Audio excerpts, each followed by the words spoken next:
Last time చేసిన mango ice cream అయితే మా ఇంట్లో సూపర్ హిట్ అయిపోయింది. ఇంకా మా వాళ్ళందరికీ ఫేవరెట్ అయిపోయిందనమాట. ఈసారి కర్బూజాతో చేయమని మా హస్బెండ్ కర్బూజాస్ తీసుకొచ్చారు. అయితే నాకు బేసిక్‌గా కర్బూజాస్ అంటే అంత ఇష్టం ఉండదు. టేస్ట్ నాకు ఎందుకో నచ్చదు. అయితే జ్యూసెస్ అండ్ ఐస్ క్రీమ్స్‌లో ఫ్లేవర్ బానే ఉంటుంది. అందుకోసమే చేస్తున్నాననమాట. ఈ కర్బూజా ఐస్ క్రీమ్ యూట్యూబ్‌లో కూడా చాలా ఫేమస్ కదా! అయితే దీనికోసం మనం కర్బూజాని పైన ముచ్చి కట్ చేసుకొని, లోపల పల్ప్‌ని, సీడ్స్‌ని సెపరేట్ చేసుకోవాలి. పల్ప్ అంతా మిక్సీలో వేసుకొని తర్వాత ఈ కొంచెం సీడ్స్‌లో ఉన్న వాటర్‌ని కూడా పోసుకోవాలన్నమాట. అలా పోసుకుంటే మనకి టేస్ట్ బాగుంటుంది. నేను కొంచెం టేస్ట్ బాగోవడం కోసం బనానా కూడా వేసాను. ఎందుకంటే నాకు బనానా ఫ్లేవర్ ఇష్టం. తర్వాత మనం కస్టర్డ్ కోసం కొన్ని పాలల్లో కస్టర్డ్ పౌడర్‌ని కలుపుకొని అందులోనే పాలు మరిగించుకొని కస్టర్డ్ వేసుకుంటే మనకి కస్టర్డ్ రెడీ అయిపోతుంది. ఆ కస్టర్డ్‌ని కూడా మిక్సీలో వేసుకొని బాగా మిక్సీ పట్టుకోవాలి. స్వీట్‌నెస్ కోసం నేను తేనె యూజ్ చేశాను. మీరు షుగర్ కూడా యూజ్ చేయొచ్చు. ఆ తర్వాత ఆ బ్యాటర్ మొత్తం తీసుకొచ్చి ఇలాగా మోల్డ్‌లో పోసుకోవాలన్నమాట. మనం ముందుగా ప్రిపేర్ చేసుకున్న కర్బూజాలో పోసుకోవాలి.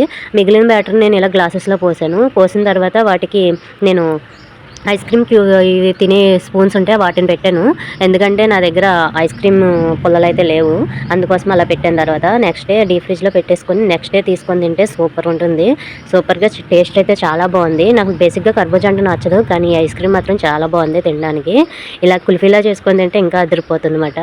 మీరు కూడా ఇంట్లో ట్రై చేయండి. ఇది హెల్త్‌కి చాలా మంచిది. ఫ్రూట్ ఐస్ క్రీమ్ కదా! చాలా బాగుంటుంది. ఫ్రూట్ టేస్ట్ అందుతుంది మనకి. ఐస్ క్రీమ్ అంటే ఎవరికి ఇష్టం ఉండదు చెప్పండి. కానీ బయట తినే ఐస్ క్రీమ్స్ వల్ల బరువు పెరిగిపోతామని భయం ఉంటుంది. ఇలా హోమ్మేడ్‌గా చేసుకున్న ఐస్ క్రీమ్స్ నుంచి ఎలాంటి బరువు పెరగము. ఎందుకంటే ఇందులో ఎలాంటి కొలెస్ట్రాల్, ఫ్యాట్స్ ఉండవు.